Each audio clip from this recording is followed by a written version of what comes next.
Hi guys, welcome to PsychWaves, where we review emerging and current holistic treatments in psychiatry. I'm your host, Dr. Teresa Anderson, owner-operator and practicing psychiatrist of the Anderson Clinic in Cincinnati, Ohio. And joining us today, we have Dr. Kevin Murphy of San Diego, innovator of Pr-TMS, and I'm so thrilled that you made time for us today. Thanks for joining us. Of course. Thank you, Dr. Anderson. One of my favorite people. Thanks for So, having me. Dr. Murphy and I have been working together for about 4 years now, and I've discussed on a previous podcast a little bit about PrTMS and how it differs from standard TMS, and how I found you originally. But I would love if you could tell our audience about what it is that you do in San Diego and what kind of led you down the path to figuring out how to put these two technologies together. Well, so personalizing RTMS was kind of born out of the need to treat some of my pediatric cancer patients with a brain therapy that could relieve some of their symptoms. A lot of the chronic pain and neurocognitive deficits in these kids was hard to manage, and after radiotherapy, radiosurgery, other surgery, chemo, a lot of these children were having trouble with their ability to mentate, to go to school, to sleep. So we were trying to find ways to adjust the brainwave frequencies in those children. So that's kind of where that started. My son also had a history of autism. I treated my son with some very, very good responses, and that really changed my career. I really felt this was something I needed to get to more people, given the good results we were seeing. That's amazing. And just out of curiosity, how much time did it take you to change the way in which one performs an EEG to make it more accessible to office use? Well, the wireless technologies that predominate now are fabulous, and we've done nearly 50,000 electroencephalograms with the wireless technology across the country over the last 6 to 7 years. And the data from that can be done in 5 minutes, taken in 5 minutes, where typical EEGs would take you 20, 30 minutes or more, maybe a half-hour prep. Some scalp and hair would not allow it to be done. Impossible to do on children, really, because they couldn't stay still. So one of the benefits of wireless EEG technology that we started to use was this idea that the more data I had, the better to make decisions on how to change the brainwave pattern by looking at the constant feedback from the system. So we would stimulate the brain, see how it responds, and then change our protocol and adjust the dose, the frequency, the location in an attempt to get a better response. And that's really how most medicine really works. You have a dose response curve, you deliver a certain therapy looking for a benefit, and then this allowed us to monitor that benefit with an objective measure of the brain waves. We also took the standard neurocognitive testing, the subjective forms testing as well, and both of those sets of data are now put back into the algorithm to help drive better solutions, better like prescriptions. Very cool. So you've done several thousand EEGs, and my understanding is that the wireless EEG cap that we use is now FDA approved as a diagnostic device? Well, it's not FDA approved for diagnosis, and no EEGs really are, except for brain death and for seizure and a few other indications where people accept it as being diagnostic. I think you and I know, having done so many of the EEGs that we do and how we display the information, when you see the same pattern thousands of times that you know corresponds to anxiety, or you know it corresponds to sleep disorder, because the patient told you so in all those same cases, it starts to really look like a diagnostic tool. The FDA has not declared this device as a diagnostic tool, but it has cleared the device as an FDA-approved device to be used, and you can charge a regular EEG charge for it. You know, as a practicing psychiatrist, to me, it was always fascinating to be able to see the different patterns emerging for the different types of disorders. And for the first time in, I don't know how long, like we've always seen the brain as sort of a black box. Yeah. And to actually see examples of what bipolar disorder looks like, what PTSD looks like, what generalized anxiety looks like, what major depression looks like, what chronic Yeah. insomnia looks like. I mean, to see it on the screen, so many patients that I've treated just feel so validated, like, oh, I'm not making this up. I'm not Yeah. complaining about symptoms that I don't have, you can actually see it in their brains. Yeah, I mean, it's, I can't tell you how many times I've heard this, and I'm sure you have too. Patients say, you're the first person to show me, the first doctor to show me what my brain looks like. I've been trying to tell people how I feel. You're just showing it to me. And if there's areas that we know are underperforming, that area of the brain is not performing well, the patient has trouble in that area. If it's overperforming, they're oftentimes overexerting that area. And we can broaden those in psychiatry terms as depression-like states and anxiety-like states, where we can see it on the scan. To me, that was really imperative to take those EEGs and those scores where patients describe their symptoms on the same day every time we do one. So now we know every time they said they had this certain feeling, we could see the waveforms. And that's why I think it's gotten so diagnostic in character. But it's a relief for patients, I think. I agree with you. When they see it, it helps explain why they're behaving a certain way in some cases. I'm guessing that also provides a lot of hope to people who'd kind of given up on medication management to help serve their needs. Do you have any stories, like unidentified patient stories that you know of that have people, it's improved their lives? Yeah, I would say the dramatic ones tend to be in the autism families, where a big needle shift occurs in these kids from 5, 6, 7-year-old kids who are not able to go to school to kids that are excelling in middle school, full language, having friends. Such a big difference in those families because, as we know in all mental health and all behavioral health problems, there's a lot of other people involved, parents, families, friends, that are all being affected. And so you see this broad positive effect in the families of a lot of the autism parents and families. And I would say other areas where there's dramatic results are in PTSD. Again, a situation where maybe a father or a parent in the family is having this problem and projecting that problem across the entire family dynamic and creating and perpetrating sort of all those same traumas through their own family. And to see that sort of being taken away as an instigating problem is just really, really rewarding. It's not only life-changing, but family-changing and eventually community-changing. Yeah, I think there's a lot to it. I think that you change one person, but they affect 10 others, and then they affect 10 others. So that's a real thing, that we can take some of the burden off of these patients, of course, first, and then they can help sort of heal some of the problems that they've created in some cases. Absolutely. They're more available to do so. Mm-hmm. I've discussed somewhat in other podcasts about how Pr-TMS differs from other forms of TMS, but could you speak to the efficacy and durability of Pr-TMS compared to the other ones? Sure. So when I first started doing this, I was using standard of care TMS, which is one location, the dorsal lateral prefrontal cortex, which was chosen really right here because if it was too far anterior, it caused irritation. It was hard to manage. It was too posterior, it would cause seizure. So the area was chosen because it's definitely the front part of the brain that needed to be stimulated, but it was also fortuitous in a sense that it was kind of became the common location because it didn't cause seizure, didn't cause trouble. So that location and the intense energy that was used with standard TMS was really hard to tolerate for my pediatric patients. And I was forced to turn down the intensity and then to monitor the brain while I did it to make sure I had enough energy. And I kept going down and down and down on the meter, and I had made an EEG that we could monitor the brain wave while we pulsed. And you could see when you lost the signal.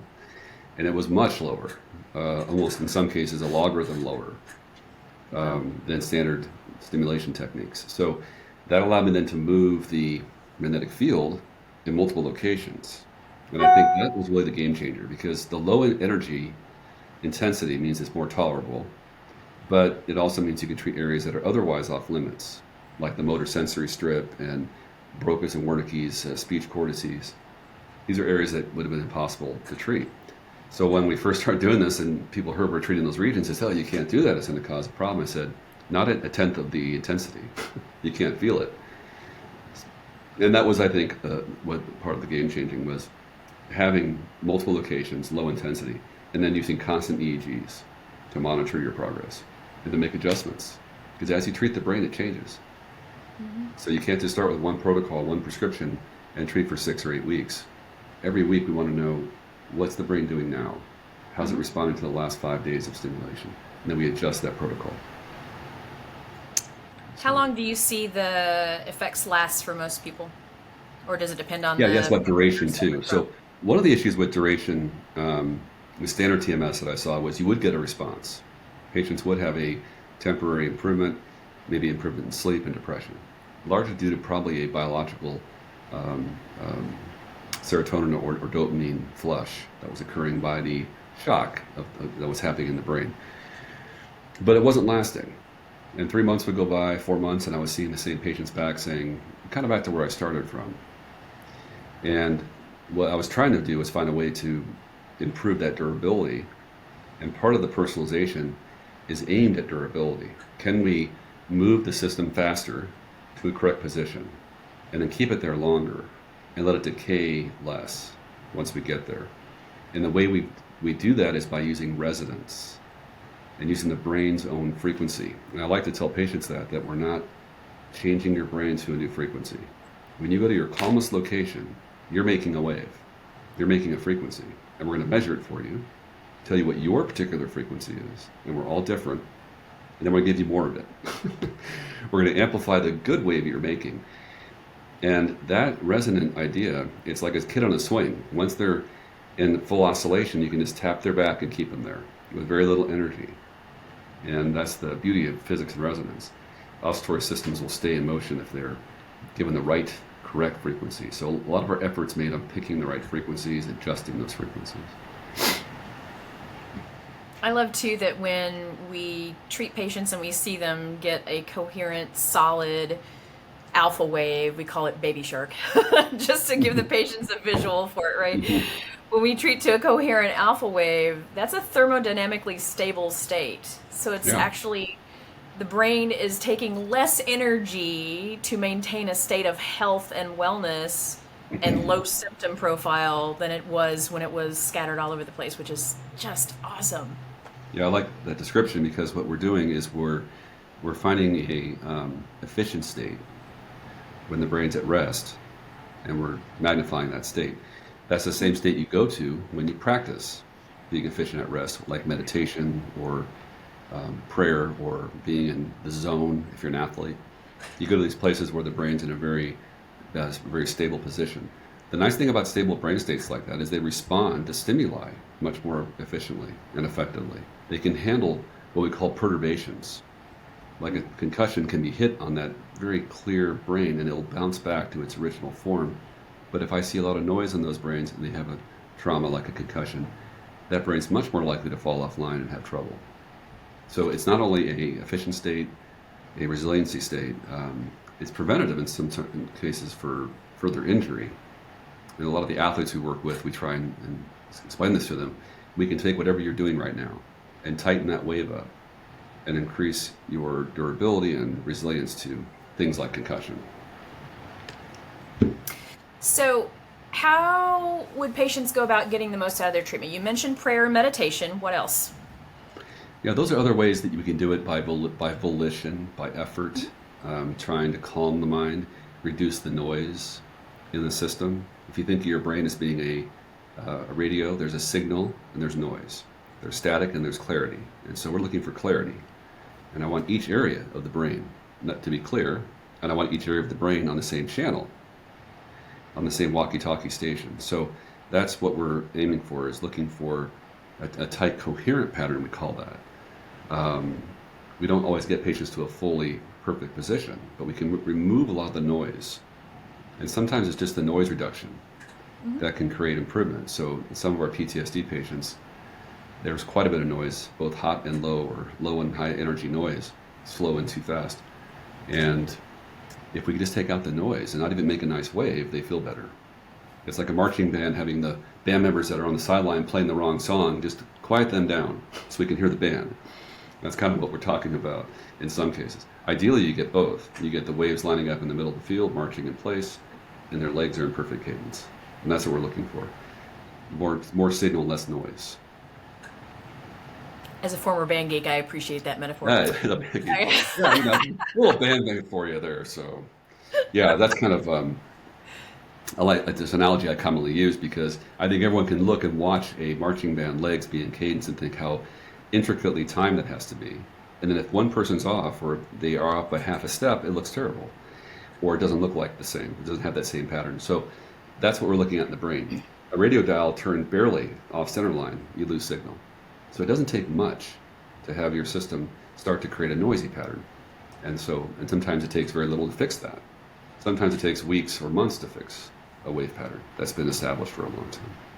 And I think that's also a fantastic argument as to why PrTMS is superior to standard TMS, because standard TMS is operating on the assumption that we want to treat towards the average of the standard adult human alpha wave, which is 10 hertz. But Yeah. what if you run better at 11.8 and I run better at a 9.3? Then it might actually disrupt what we're doing well.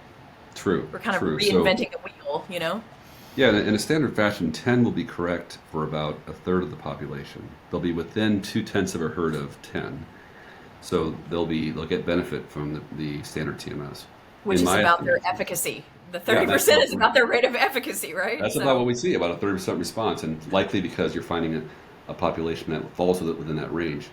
In my view, and our thousands of data points and 10,000 patients, once you get outside 2 or 3/10 of a hertz from that perfect position of 10, you're no longer going to cause a wave amplification. You're going to start causing interference. As you said, you're going to start causing a cancellation wave at a different frequency. Another analogy I use for this is like a trampoline. If you hit it just right, you go flying. That's resonance. If you hit it just out of phase, your knees buckle, and you cause an interference pattern. And that's what's happening with frequencies, I think, that are more than 2/10, 3/10 of a hertz from the resonant number. Mm-hmm. But it moves, and of course the brain's dynamic. It doesn't stay in one spot. You don't keep one frequency. We're largely throughout the day keeping a similar frequency, but even throughout our own brain throughout the day, our frequencies can migrate. We know we're a little bit sharper and clearer around 10 a.m. versus 7 a.m., and we're starting to lose that again at 4 o'clock in the afternoon. So there's a little curve there, even with our own sort of frequency throughout the day. Are there any patients in your mind that this treatment isn't good for? Are there any specific contraindications that it wouldn't be a good idea to treat? Well, we tend in my clinics to not treat psychiatric disorders because a lot of my doctors aren't psychiatrists, so they won't see those patients anyway. They're not seeing the bipolar or the psychiatric patients. There's also a risk of mania in some of the patients that have mania if they have bipolar. So those are kind of soft, but in some cases hard contraindications depending on who the doctor is. I know in your clinic as a psychiatrist you send those people to me. Yeah, they have a comfort level, and that's great, and and they need medication management and things that a lot of our clients don't do. I'd say across the 30 or so sites around the country, there are a handful of our docs, all psychiatrists, that do manage, and they have seen benefits in those same patients with known access to disorder, psychiatric disorders, depression with mania and hypomanic episodes. So we know it's a possible thing, but that's kind of one of the areas that I want our clients to really feel comfortable in personally as a physician before they would take those patients on, because they're complicated. The other things, the areas I've seen, if you want to know who I think doesn't get a benefit, are going to be areas where the brain is just so damaged. We can't move the system back. So I'll have some of my brain tumor kids or my cerebral palsy kids, unfortunately, where there's so much injury that the area cannot be restored. You can't move neurons that aren't there. So that's always a tough conversation with parents to say, I don't think we're seeing anything. I get the benefit of what I think we're providing, though, is we tell them that very quickly. We know within a couple of weeks if the brainwaves are moving. And we can try a 2-week stint or a 3-week stint and say, okay, we're not seeing something. We can stop in those cases. So we're not going to treat someone for months and say that didn't work, sorry. We're going to know pretty quick by taking the data. Is the brainwave changing? So yeah, sorry. I was going to say there's not really a bunch of other of contraindications. We joke a lot, and this is also very controversial because you mentioned earlier, psychiatrists treat the mind, and we're treating the brain, so we're treating the anatomy, and so that's not a typical way to address neurocognitive deficits and behavioral problems. Is to think of the anatomy as having to be tuned first. Those patients absolutely need behavioral therapies and psychotherapies, even more so once you've tuned their brain. But if you don't tune the system, you're dealing with a very difficult recalcitrant problem where they aren't receiving the therapy you're trying to give them because the system's not receptive. We're making the system very receptive to go get other good therapies by balancing it, calming the mind, letting them sleep, stop self-medicating. So that's kind of why this is a joint effort and why I like working with my psychiatrist, because these patients need a mixed, layered behavioral treatment, and this is just part of it. But it's a big part of it. And it's like fixing a heart arrhythmia. You fix the anatomy. We're doing the same thing in the brain. We're fixing what we call a brain arrhythmia. Mm-hmm.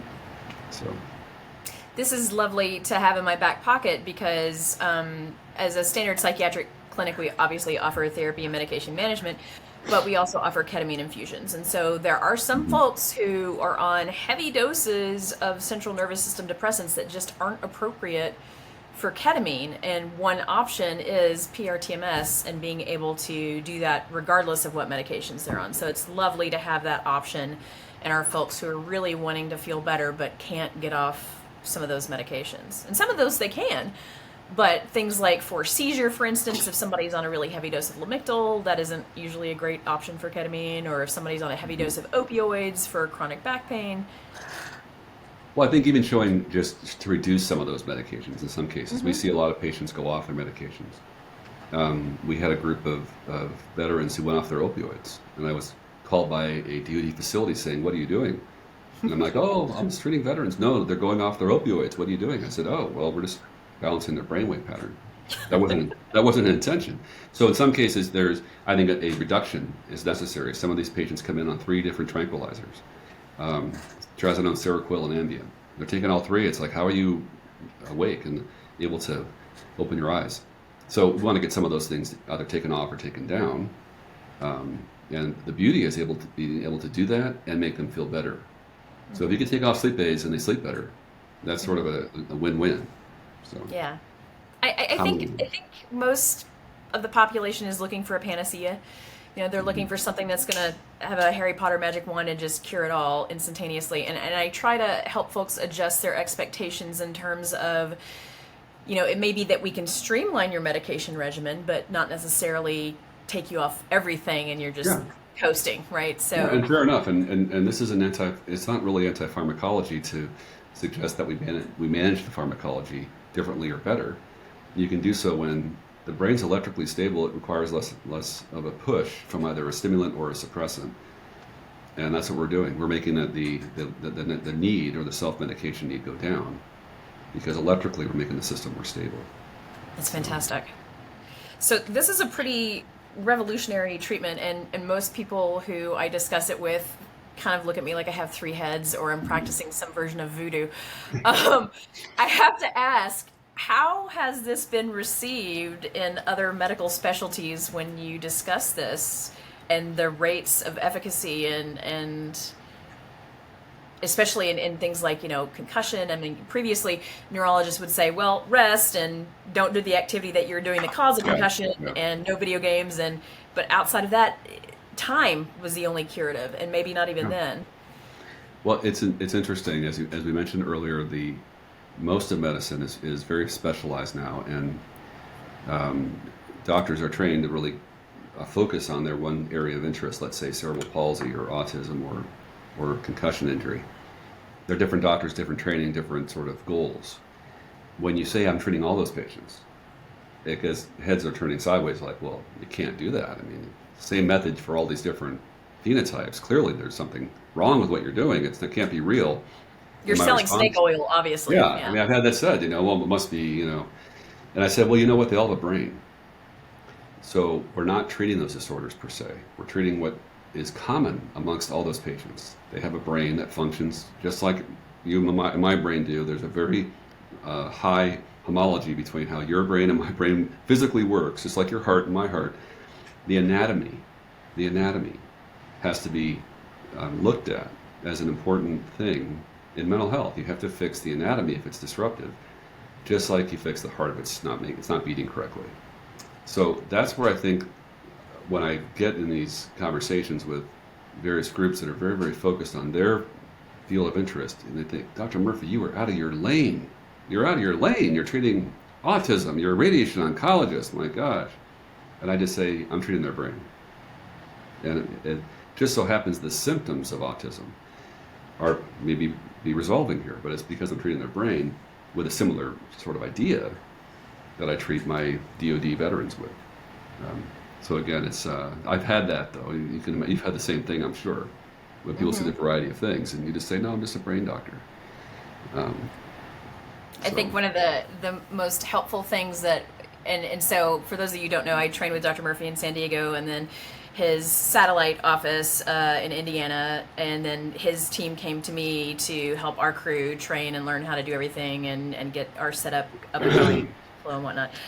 But I think one of the most helpful things that you ever said to me when we were getting started, Dr. Murphy, was don't worry about trying to sell people on this product. It sells itself because the results speak for themselves, and it's absolutely true. Yeah, I mean, it's not a faith-based business. It's result-driven. I like that we can show them the waveform because it's impossible to fake. If you ask someone to go to their best place and you measure it, you're just plotting the math. And so mathematically, we say, here's how your brain looks mathematically. We'll take this many times to confirm it, but this is what it's looking like. It's a sample, but it's a sample that we think is pretty durably shown to be consistent over multiple scans. So I like that. I like that they have an objective measure. There's been subjective measures for years in psychiatry. How do you feel? Let's fill up bubble tests and sort of score yourself. We use those too. And I want to know both. I want to know, is your brainwave changing, and are you telling me you're better? Because there's been rare occasions when the brainwave looks better and you don't feel better. And my first question is, what's going on when you go home? Oh, I go back to the frying pan. I'm in this bad environment. Well, we got to fix that environment now. But now you have the wherewithal to understand it and go do it. Sometimes that's the issue. Commonly, patients have wave changes and their scores improve as their waves become clear and their minds become clear. They're just a more efficient system, like a computer who's been defragged or had their cache removed. It sort of cleans the system and performs better. That's awesome. Is there anything that you would like to share with us that I haven't touched on today? I think there's a fun part of this when we talk about we're treating a lot of athletes now. I'm working with a lot of athletic teams, and they're looking for the edge. How do I get my players to stay in the zone? A lot of the players, of course, have anxiety, depression, sleep disorder. Anyway, they're on medications. Concussions, yeah. So I mean, a lot of the NFL and the XFL and other groups and these veterans that come to me from these various leagues, we've gotten involved with and seen some great results. I think performance-wise, we'll probably, get to a point when two things will happen. EEGs will become like this, a vital sign. Mm-hmm. I think they should be a vital sign. We look at someone's heart, lungs, we do all this workup, blood. We don't look at their brain. This is a very quick look. It wasn't possible before because it took 25, 30 minutes or an hour to do it, and wasn't possible in some age groups, but now you can. And now in 5 minutes you can say, here's your brain too. And it's an objective measure, like measuring your blood pressure. And I think that will become a vital sign. And I think because of that, it'll become diagnostic. Over time, it'll be accepted as a diagnostic tool because you'll have a very high power, or N, telling you thousands of times I've taken this picture. That pattern looks and acts like this behavior. Mm-hmm. And we know it's consistent already, but we'll see more of that confidence grow as we go on too. So those are some areas I think the athletic stuff, the performance, and then this diagnostic capability is going to be, I think, a game changer too. Helps people feel like there's another objective measure of the brain. Absolutely. Absolutely. Well, folks, I appreciate you joining us. And Dr. Murphy, thank you so much for your time. It is very valuable. If anybody I appreciate I appreciate you getting me on. I know we've tried this for a couple of times. I've been traveling a lot, and I appreciate more than happy to do that again or do a subsequent discussion if you have any other questions. Absolutely. And if you like what you're hearing, please like and subscribe. If you're in the Cincinnati area, feel free to call 513-321-1753 or go online, www.andersonclinic.com. And Dr. Murphy, if you would be so kind as to share your contact info if folks are in the San Diego area. I could do that. Also show, we have a lot of sites around the country. I'm not sure if my screen's visible. Yep. So these are our areas that are treating. You see Cincinnati with Dr. Anderson here. The other sites are either up and running or getting up and running. So quite a large distribution. But I think the best way to find us is probably through our website, a link tree of myself, or www.Pr-TMS.com is another way to go. This would be a way to get into our system and see, and we have a lot of videos online showing how our system works and walks through our processes and so forth. Fantastic. So not only patients, but clinicians could also learn more about what it is that we're doing. Yes. Very cool. Yes. All right. Thank you so much. It's been an absolute pleasure. All right. Thank you, Dr. Anderson. Take care. Talk to you soon. Bye-bye.